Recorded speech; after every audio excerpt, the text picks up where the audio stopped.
Good evening. It is Monday, October 13th, 2025, and I'd like to call this regular school board meeting to order. Next up is Mr. Dan Lackey.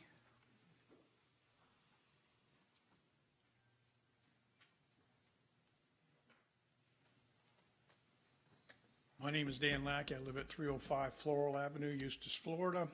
This is the third time I've tried to come in here. Hopefully this is going to be the last time I have to come in here. I am a school bus driver. My responsibility as a school bus driver is to get those kids from home to school safely, and then from school to home safely. Now I'm going to ask, you don't have to answer me, but I'm still going to ask, are they still using the same referral punishment system that they've used in the past at least 2 years? If you don't respond, that's fine. But from what I've been led to believe, it's true. The history of me, I've been driving the same route for 3 years. I've been driving for 10 or 11. And I, 2 years ago, had issue with two sisters. I wrote them up 16 times that year, begging for the administrative to do something. Out of those 16 times, they're both sisters, they got kicked off the bus one day. The reason that I was given by the AP is that they can't kick them off longer than that because it's a hardship for the parent. Well, I got to tell you this. Those kids on a bus, when they disrupt the bus and get the attention of the bus driver off that road for how long, and that could come out to an accident, what is something that you'll kick a kid off the bus for the full year? If he's a fighter, and you feel like he is dangerous to himself or other kids. Is that not correct? Yes. If you don't think it's not a danger for children disrupting the bus, and there's no way that the system's working now. I turn a referral into the school, and the person that decides what that child gets is the principal. The principal does not go by, from what I've been told, it does not go by a formal guide, that when they do A, they're supposed to get B. Last year, I had the same two girls on my bus for most of the year. I wrote them up 18 times. That's when I started coming in here. This is the second time I've talked in front of you guys. The one time I didn't because I was able to hopefully get it resolved, but it didn't do it the first time I came in outside of here. But when the principal is the one that's responsible for that child's permission to continue to go to school or not, they're looking at the dollars and cents, not the safety of those kids. Now, those two children finally got kicked off my bus. What do? They take a full school bus all the way home and back, and they live in Astor. They go to school in Umatilla. But look at the miles that on a full school bus for two kids. What a waste of time. Get those parents to take responsibility of their children. Thank you. That's all I have to say. Thank you, Mr. Lackey. Next up, Ms. Bobby Blaggio.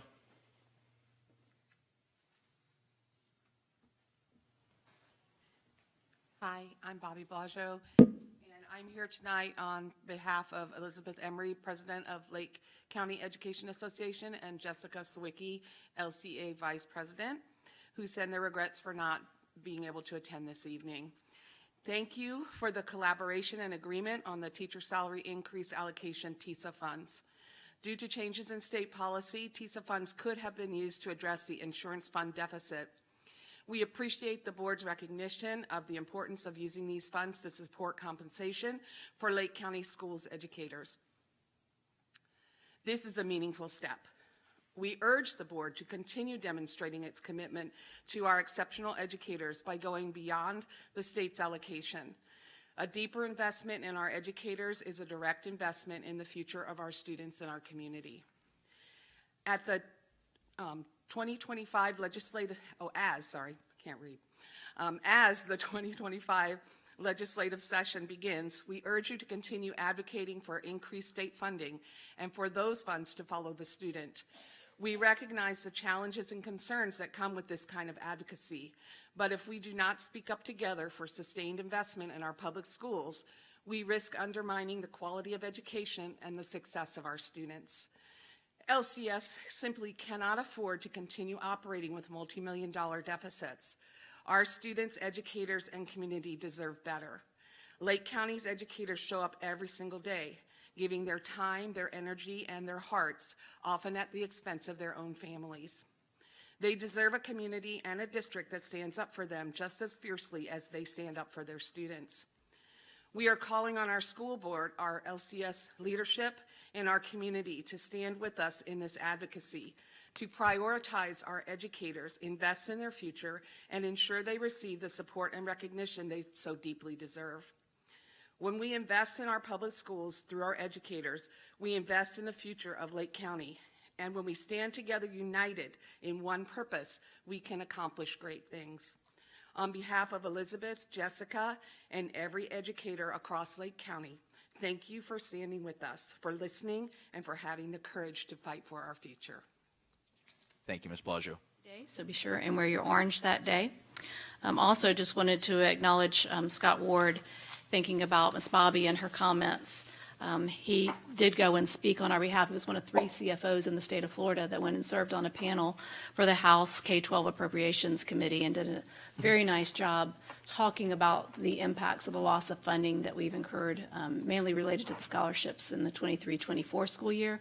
They'll be taking up the issues with 24-25 at the next meeting, but they asked him what was the funding loss, and he told him it was the $16 million, and then they asked, what does that equate to? And he said, a raise for our teachers. And so just putting that out there and really stressing the fact that these were dollars that could have really been used significantly to help all of our employees. And so I want to thank him for that. He did a great job. I was always nervous going up and speaking to the legislature, and he did a great job. You're doing for kids, and so that's all I have. Oh, I wanted to say thank you for acknowledging that the TISA went to compensation. That was a huge deal, so thank you for that in your comments. Mr. Dodd, Mr. Mathias.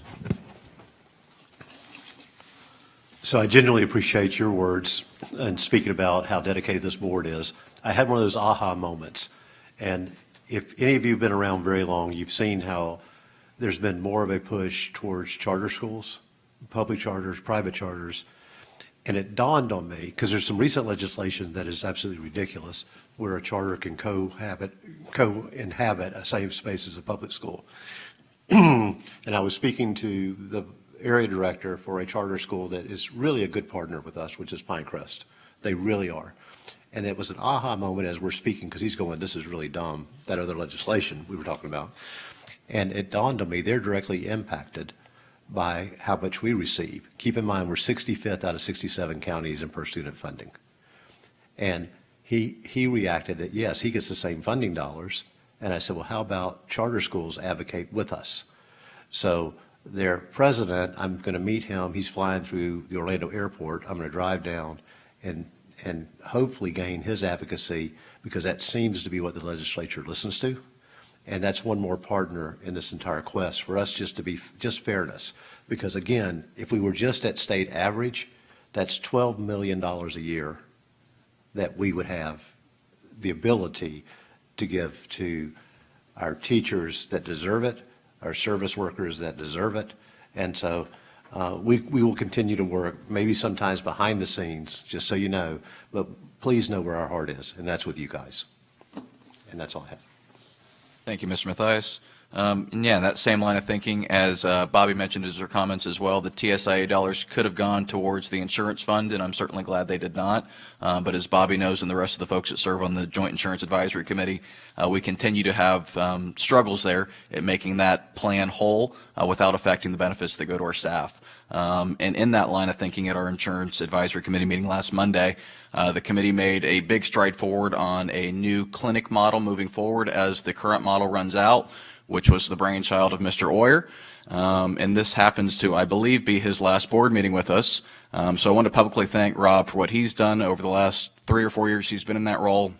His tagline is he likes to solve unsolvable problems, and he has not solved this one, but put a massive dent in it and got far more creative than anybody else would. Instead of just saying we need to raise premiums, we need to cut copays, or we need to raise copays, we need to raise deductibles, we need to cut coverage. He is finding every creative way we can to still deliver a benefit to our employees so that they can be proud of and not raise the cost of doing so. So Rob, thank you for what you've done for us. I know you'll still be with us on the sideline in your new adventures moving forward, but I just appreciate you and want you to know that. Any other comments this evening? No, sir. Hearing none, we are adjourned. Thank you very much.